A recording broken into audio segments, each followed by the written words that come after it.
여러분, 18세기 계몽주의가 시작되면서 대두된 것이 하나 있습니다. 이신론이라는 것입니다. 이신론은 다른 것이 아니라 오직 인간의 이성으로만 하나님을 발견하고자 했던 것입니다.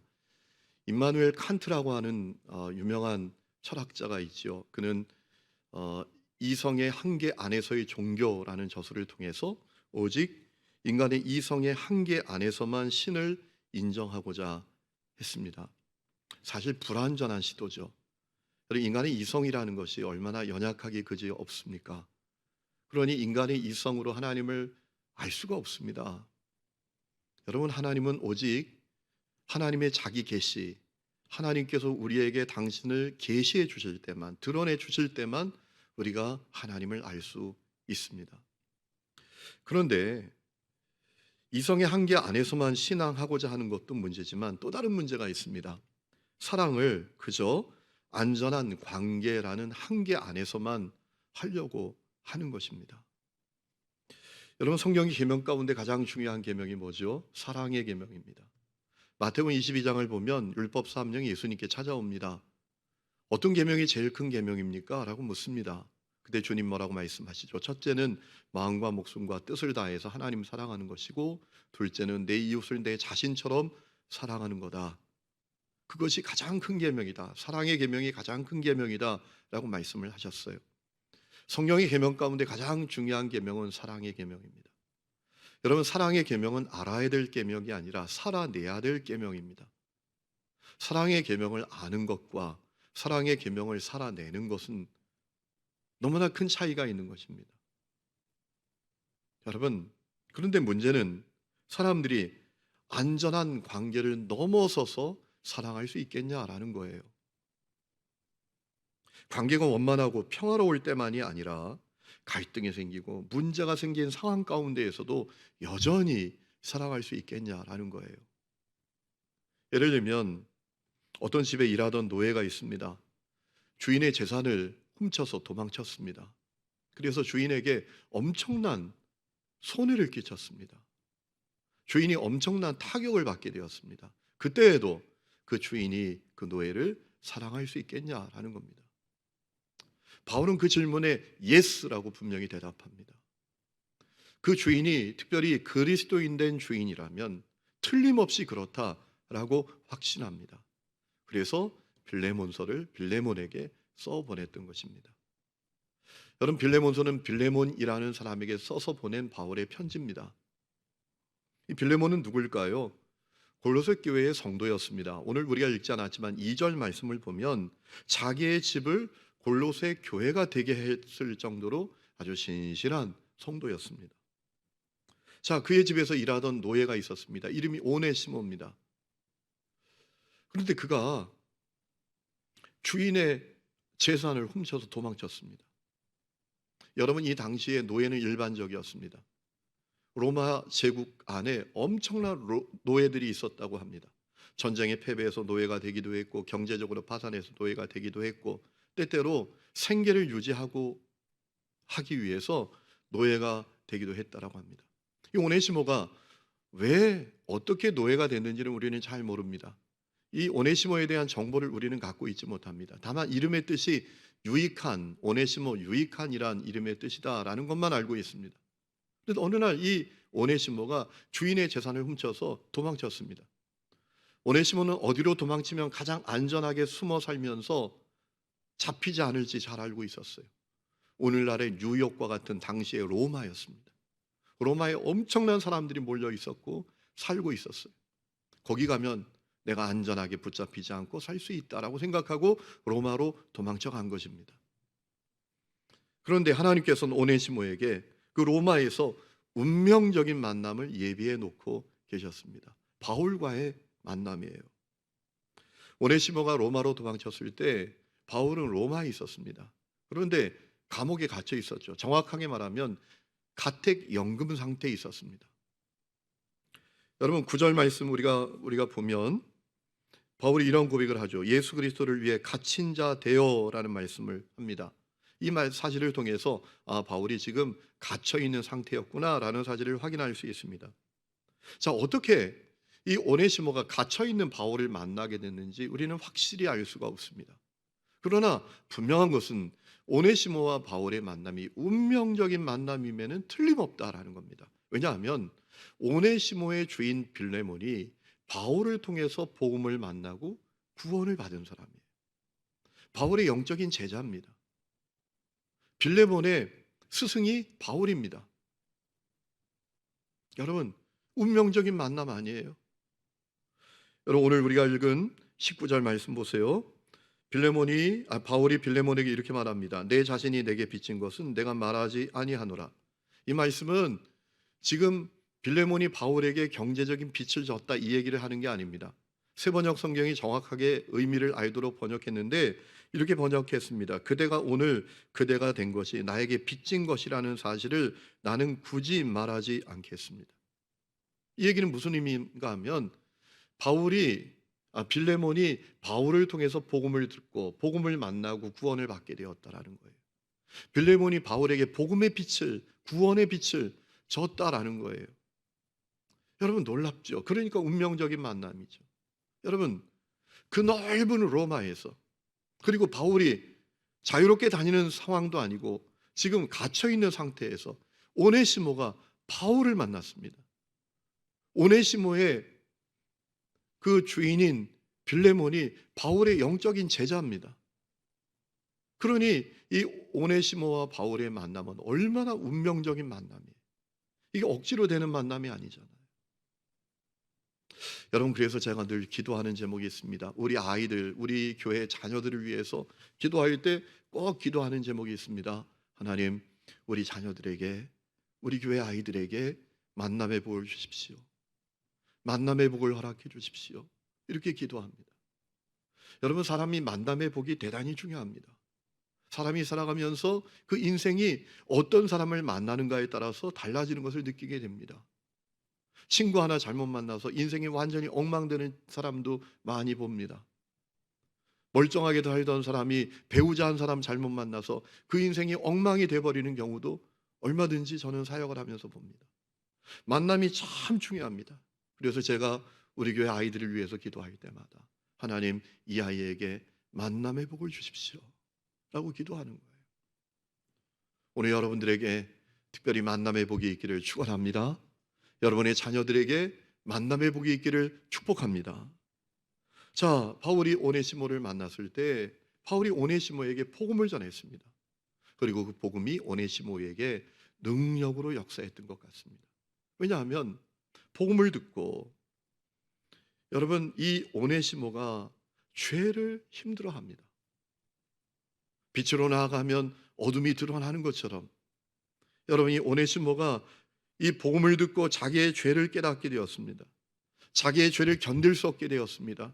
자기의 죄를 부끄럽게 여기게 되었습니다. 자기의 죄를 해결받기를 원했습니다.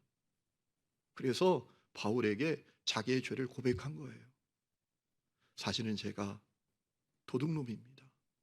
제가 노예인데요, 제 주인의 그 재산을 훔쳐서 제가 지금 로마로 도망쳐 온 겁니다. 이것을 고백하기에 이르렀다라는 것입니다. 여러분, 회개 역사가 오네시모에게 일어난 것이죠. 이것이 복음을 만날 때 되어지는 성령의 역사입니다. 여러분, 우리가 어둠에서 빛으로 나아가면 성령께서 우리의 죄를 깨닫게 하십니다. 내가 얼마나 할 수 없는 죄인인지를 보게 만드십니다. 나의 죄가 얼마나 문제인지도 깨닫게 하십니다. 그리고 회개하기에 이르게 하십니다. 에이든 토저라는 영국의 유명한 신학자요, 또 성공의 설교자였던 분이 계십니다. 그분이 성령 안에 사는 삶이라는 책에서 아주 놀랍고 중요한 이야기를 합니다. 자기 죄를 깨닫기 전에는 회개할 수 없다. 자기 죄를 성령께서 보여주시지 않으면 누구도 자기 죄를 알 수 없다. 성령께서 보여주시기 전에 제대로 회개할 수 있는 사람이 없다라는 거예요. 성령께서 역사해 주셔야 된다. 윽박지르고 책망하고 지적한다고 죄를 깨닫게 되느냐, 회개하느냐? 절대로 그런 법이 없다라는 거예요. 죄를 깨달아야 회개하는데 그 죄를 깨닫게 하시는 분은 성령님이라는 거예요. 사랑하는 성도 여러분, 오늘 이 역사가 여러분에게 일어나셨습니까? 복음을 만나고 성령의 역사로 죄를 깨닫게 된 사람은 신앙생활하면서 특징이 있습니다. 누구 원망하지 않습니다. 누구 정죄하지 않습니다. 누구 때문이라고 말하지 않습니다. 성령으로 말미암아 죄를 깨닫게 되면 다 나 때문인 거예요. 내 존재가 할 수 없는 존재라는 사실을 깨닫게 되는 거예요. 오늘 이 역사가 우리 하느님의 성도들 가운데 일어날 수 있기를 주의 이름으로 축원합니다. 여러분, 오네시모는 그렇게 회개하게 되었고, 그리고 복음을 통해서 완전히 새로운 존재가 되었습니다. 바울의 신임을 받는 일꾼이 되었습니다. 골로새서 4장 9절에 보면 바울이 오네시모를 가리켜서 이렇게 말합니다. 신실하고 사랑을 받는 형제 오네시모라고 말합니다. 신실하대요. 도둑놈이 아닙니다. 이제 도둑놈이었는데 십자가 복음 만나고 신실한 이라고 표현하고 소개하는 사람이 되었다라는 겁니다. 오늘 우리가 읽은 10절 말씀해 보니까 갇힌 중에서 낳은 아들이다, 내 영적인 아들이다 라고 바울이 소개합니다. 12절 말씀해 보면 자기의 신복이라고 말합니다. 내가 가장 절대적으로 신뢰하는 나의 제자다, 나의 형제다 라고 말을 합니다. 여러분, 오네시모가 복음을 통해서 완전히 새로운 존재가 된 겁니다. 복음을 만나면 이렇게 되죠. 십자가의 복음이 그래서 능력인 것입니다. 십자가의 복음은 우리의 존재를 변화시켜내는 것입니다. 십자가 복음은 우리의 말과 우리의 마음과 우리의 삶을 뒤집어 놓는 거예요. 새롭게 하는 거예요. 이것이 십자가 복음의 능력이에요. 오늘 여러분에게 복음은 그와 같이 능력이 되셨습니까? 오늘 여러분에게 복음은 너무나 무기력하지 않습니까? 십자가의 복음이 능력이라고 하는데 나에게는 능력이 아닌 그런 안타까운 모습이 여러분에게 벌어지고 계시지 않습니까? 십자가의 복음이 내 생각 하나 못 바꿔내고 내 입술에 말 하나 못 바꿔내고 내 마음 하나 바꿔내지 못하고, 여러분 이거 정말 문제 아니겠어요? 오늘 여러분에게 십자가 복음이 능력이 될 수 있기를 주의 이름으로 축원합니다. 자, 그런데 바울은 이 신뢰하고 자기가 신임하던 오네시모를 자기 곁에 두지 않고 빌레몬에게 돌려보냅니다. 왜 그랬을까요? 오네시모가 진정한 회개를 하기를 원했기 때문입니다. 여러분, 진정한 회개는 하나님께만 회개하는 게 아닙니다. 사람에게도 회개하는 겁니다. 진정한 회개는 하나님께 용서를 구하는 것만이 아닙니다. 사람에게도 용서를 구하는 것입니다. 진정한 회개는 그저 눈물 찔끔 흘리고 후회하는 것이 회개가 아니라 사람에게도 용서를 구하는 것이 진정한 회개인 것입니다. 여러분, 오네시모는 이 바울의 요구 앞에 기꺼이 순종했습니다. 진정한 회개를 하기를 원했습니다. 사실 오네시모 입장에서 보면 쉽지 않은 것이었습니다. 당시 로마법에 의하면 도망친 노예는 사형에 처하게 됐습니다. 돌아가면 죽는 겁니다. 더욱이 오네시모는 도망친 정도가 아닙니다. 주인의 재산을 훔쳐서 도망쳤습니다. 주인에게 엄청난 타격을 입혔습니다. 그러니 돌아가서 어떤 대가를 치를지도 모를 일입니다. 여러분, 오네시모가 빌레몬에게 돌아가는 게 결코 쉬운 일이 아니었다라는 겁니다. 그러나 오네시모는 진정으로 회개하길 원했습니다. 내가 돌아가서 어떤 대가를 치를지라도 돌아가서 진정으로 회개하기를 원했던 것입니다. 그렇지 않았다면 빌레몬에게 이 오네시모가 돌아갈 리 만무합니다. 진정으로 회개하길 원했던 거예요. 여러분, 오네시모가 그래서 이제 빌레몬에게 돌아가게 되었는데, 그때 바울이 편지를 써서 오네시모에게 들려서 돌아가게 합니다. 빌레몬에게 가게 합니다. 그 편지가 바로 오늘 우리가 읽은 빌레몬서입니다. 여러분, 이 빌레몬서의 핵심은 간단합니다. 바울이 빌레몬에게 부탁합니다. 오네시모 용서해 달라고, 오네시모 받아들여 달라고, 오네시모 사랑해 달라고. 그것이 핵심이에요. 그럼 오늘 우리가 읽은 13절 말씀 보세요. 그를 내게 머물러 있게 하여 내 복음을 위하여 갇힌 중에서 내 대신 나를 섬기게 하고자 하지만 14절 다만 너의 승낙이 없이는 내가 아무것도 하기를 원하지 아니하노니 이는 너의 선한 일이 억지같이 되지 아니하고 자의로 되게 하려 함이라라고 했어요. 빌레몬이 선한 일을 자진해서 하기를 원한다라는 거예요. 그 선한 일은 무엇입니까? 용서하는 것입니다. 오네시모를 용서하는 거예요. 15절에 말합니다. 아마 그가 잠시 떠나게 된 것은 너로 하여금 그를 영원히 두게 함이리니 이제 그를 영원히 받아들여 달라는 거예요. 그를 용서하여 영원히 받아들여 달라라는 요청이에요. 16절에 말합니다. 이후로는 종과 같이 대하지 아니하고 종 이상으로 곧 사랑받는 형제로 둘 자라 내게 특별히 그러하거든 하물며 육신과 주 안에서 상관된 너에게라. 오네시모 그가 신실한 자가 되었다라는 거예요. 이제 노예가 아니라 사랑받는 형제가 되었다라는 거예요. 그러니까 그를 용서하고 받아들여서 사랑해 주라는 거예요. 나에게 그러니까 너에게도 그렇게 되기를 원한다라는 거예요.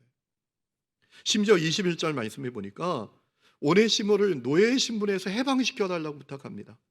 여러분 21절에 이런 말씀이 있습니다. 내가 말한 것보다 더 행할 줄을 아노라. 빌레몬이요, 내가 당신에게 부탁한 것보다 당신은 더 많이 행할 줄을 압니다. 이 무슨 얘기하는 거죠? 그저 용서하고 받아들이고 사랑하는 정도가 아니라 오네시모를 노예에서 해방시켜 줄 줄로 안다라는 얘기예요. 여러분 이런 생각 한번 해보셨나요? 빌레몬이 이 바울의 편지를 받고 마음이 어땠을까요? 한편으로 혼란스럽고 한편으로 참 당황스러웠을 것 같아요. 왜냐하면 아니 도망친 노예 오네시모가 로마로 가서 자기 영적 스승 바울을 만났다니, 그 넓은 로마에서, 그리고 바울에게 복음을 듣고 그의 제자가 됐다니, 야 이게 도대체 무슨 일이야? 얼마나 당황하고 혼란스러웠을까요?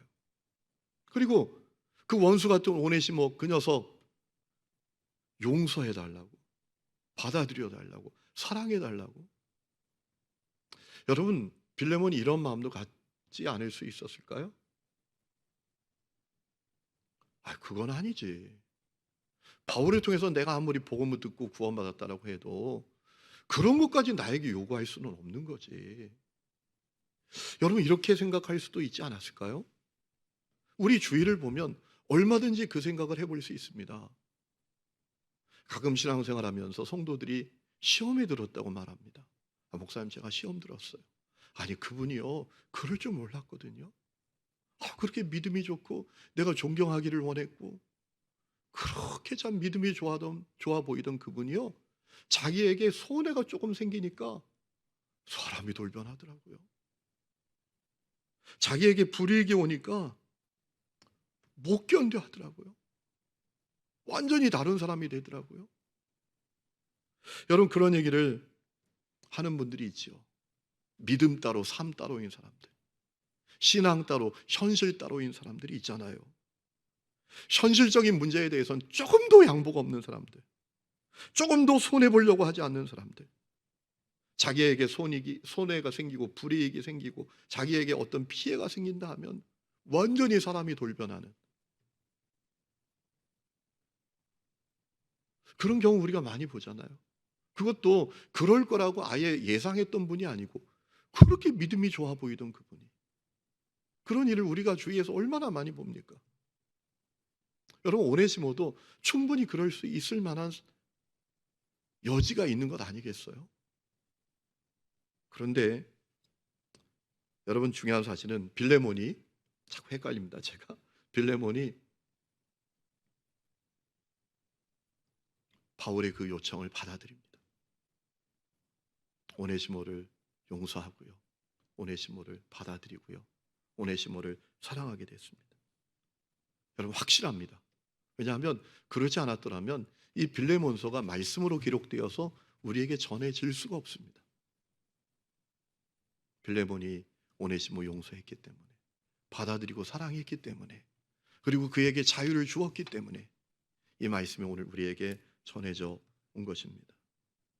여러분 이것은 당시 문화, 당시 로마법, 당시 세상 흐름을 완전히 뛰어넘는 거였어요. 상상하지도 못할 일을 하게 된 것입니다. 당시에 노예는 사람 취급도 안 합니다. 물건과 같아요.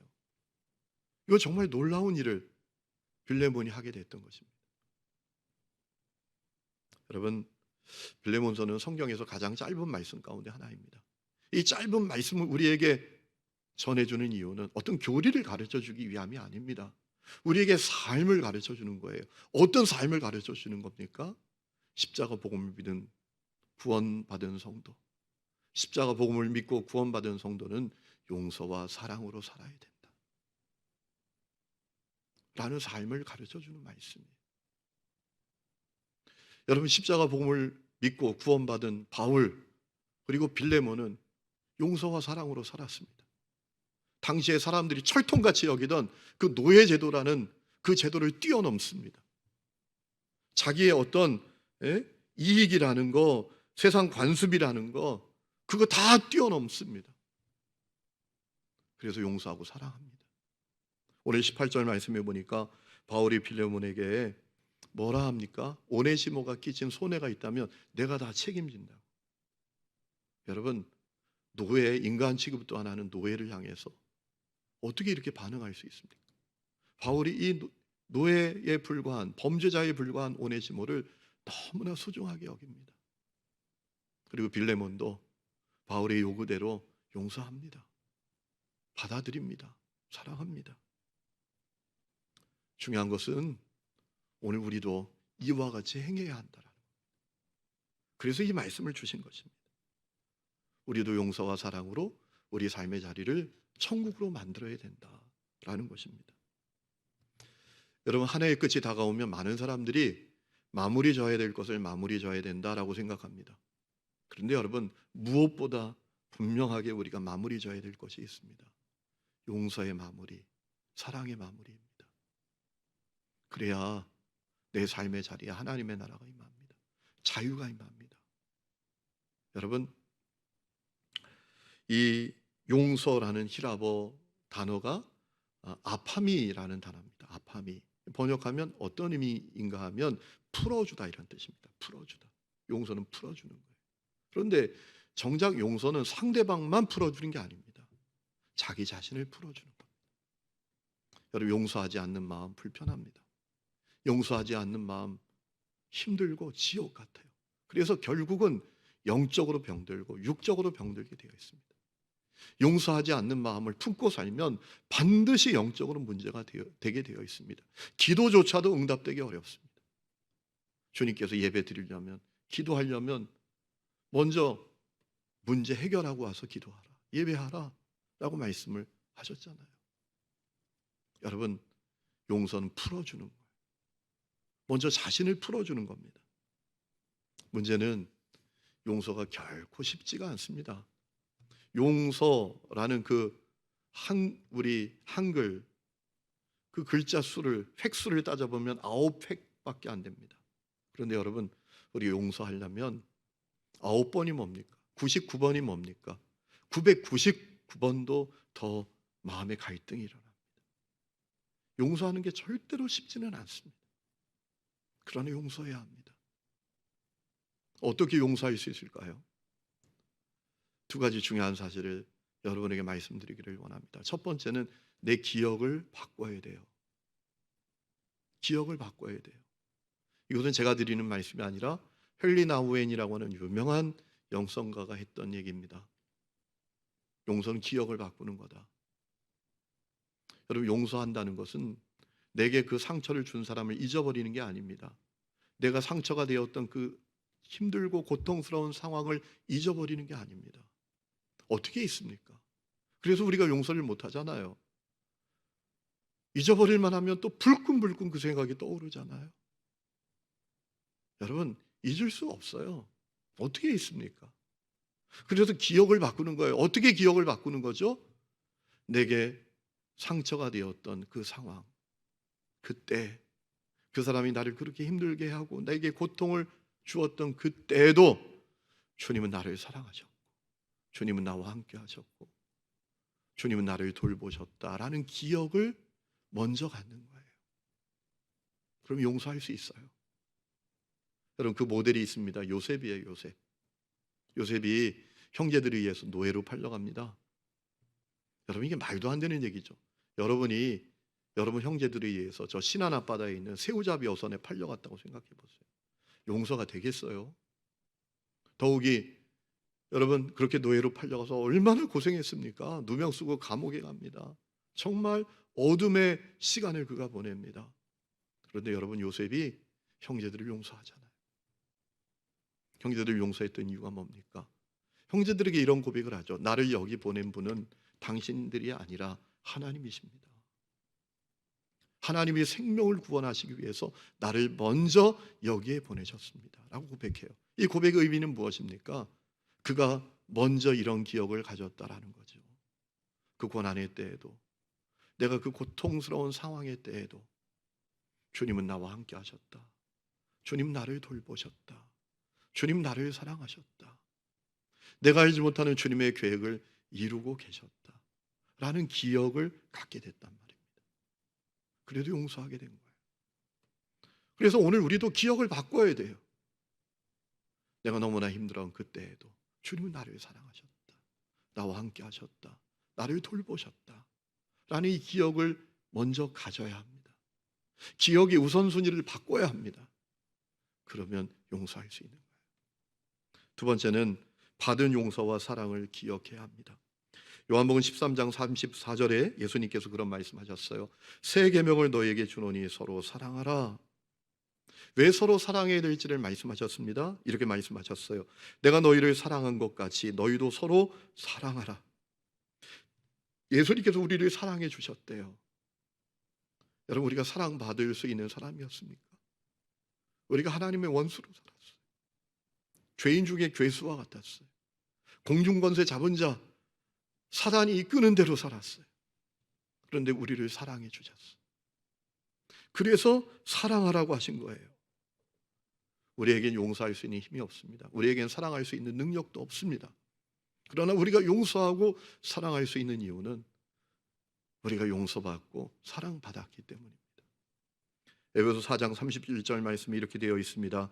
너희는 모든 악독과 노함과 분냄과 떠드는 것과 비방하는 것을 모든 악의와 함께 버리고 서로 친절하게 하며 불쌍하게 여기며 서로 용서하기를 하나님이 그리스도 안에서 너희를 용서하신 것 같이 하라.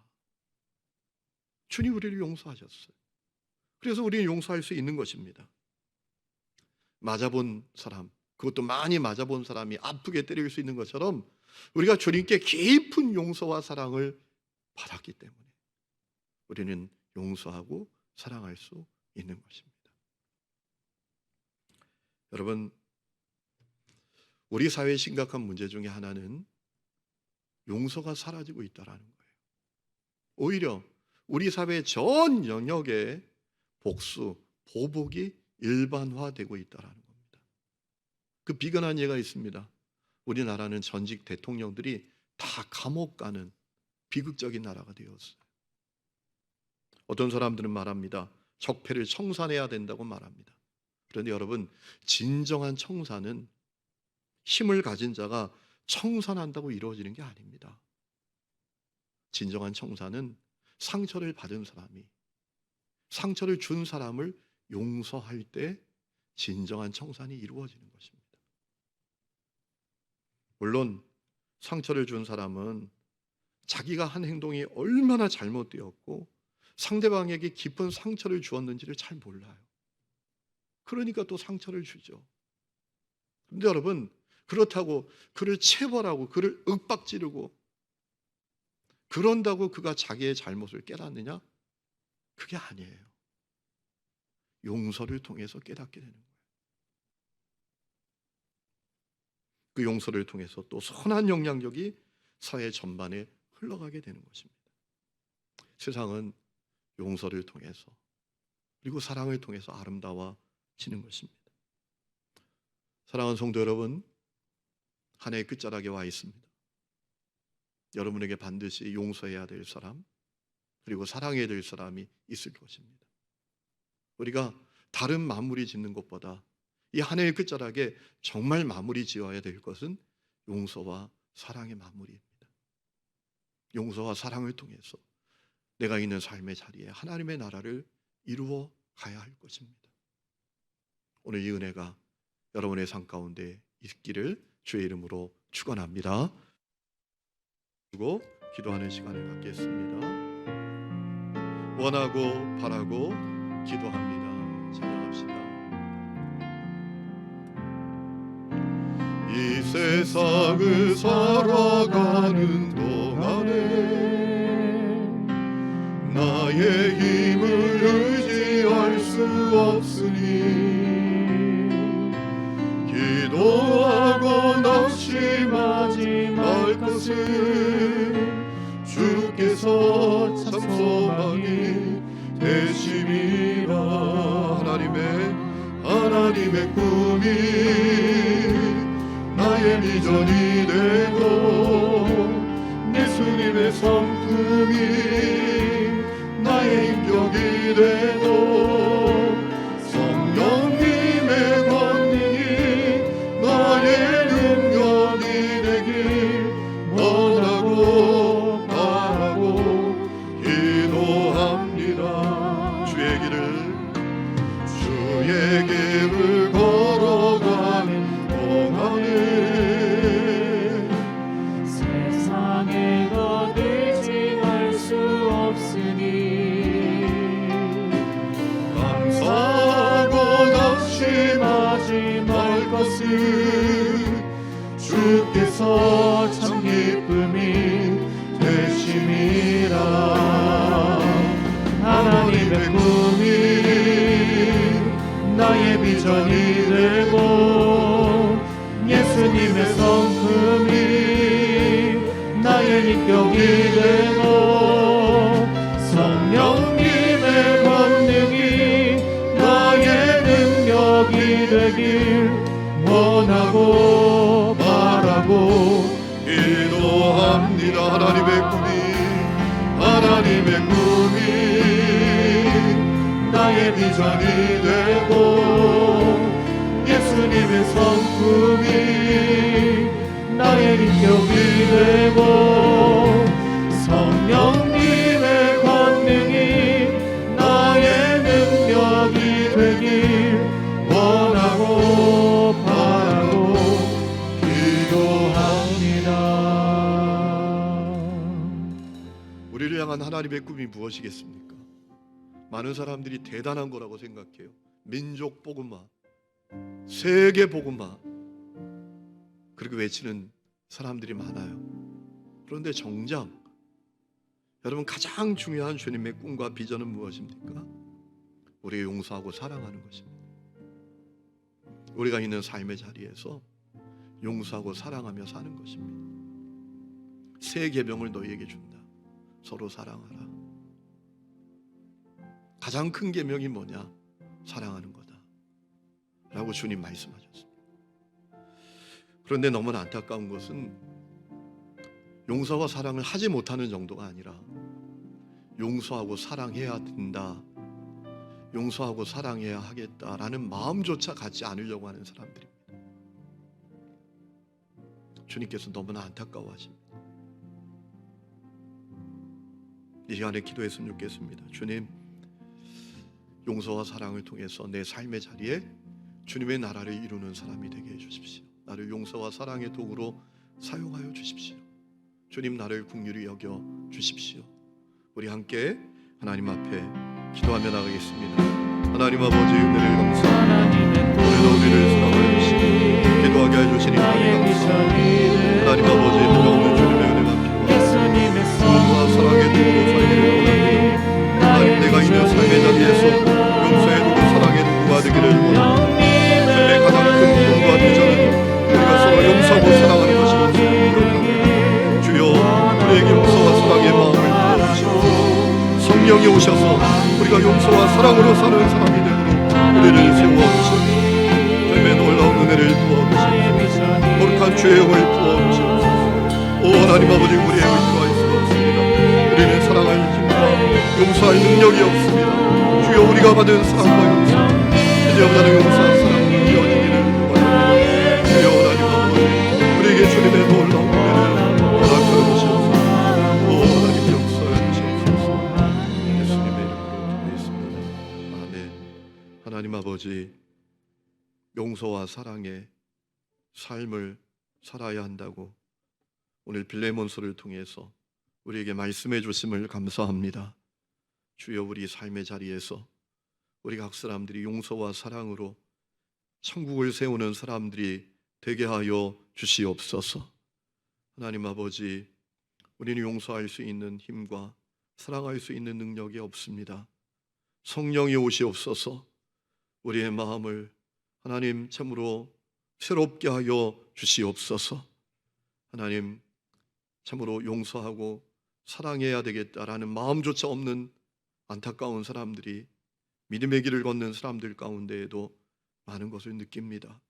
주여, 우리를 긍휼히 여겨 주시옵소서. 십자가 복음으로 말미암아 놀라운 구원을 얻은 우리들, 우리 삶의 자리에서 용서와 사랑의 도구로 살면서 우리를 통해서 하나님의 나라가 내 삶의 자리에 서는 것을 보게 하여 주옵소서. 이 나라의 민족도 주여 청산이 아니라 용서와 사랑을 통해서 하나 되게 하시고, 참으로 주님의 피 묻은 십자가의 계절이 이 땅 가득히 일어나는 것을 보게 하여 주시옵소서. 이제는 우리 주 예수 그리스도의 은혜와 하나님 아버지의 놀라운 사랑과 성령의 내주 동행 하심이 하늘 이음의 모든 가족들과 그 가정과 삶의 모든 부분들 위에 지금부터 영원토록 함께 계시기를 간절히 축원하옵나이다. 아멘.